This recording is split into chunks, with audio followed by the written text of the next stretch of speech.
como habéis visto en nuestro logotipo, figuran dos lemas. Uno, no somos invisibles, que ciertamente para nuestro colectivo da la impresión de que sí que lo somos. Queremos el objetivo de este congreso, evidentemente dejar de ser invisibles, hacernos oír, decir lo que pensamos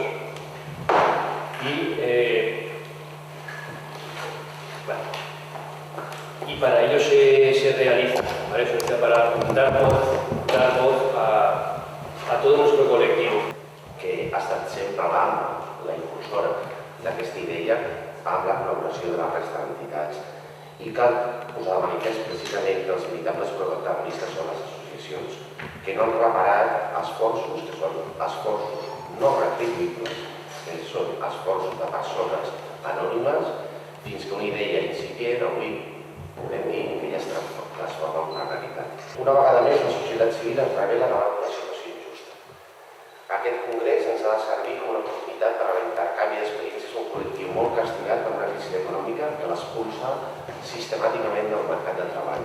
Però cal també que serveixi per posar en valor, a través de les diferents ponències, les fórmules necessàries per generar ocupació i, sobretot, i per sobre de tot, reinvertir a la societat la molta experiència que acumulen les persones que formen part d'aquest col·lectiu, que no les podem menysprear ni les podem apartar.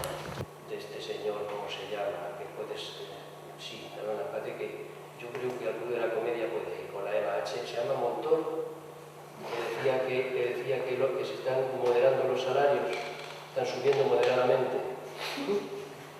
Pues lo invitamos al Club de la Comedia.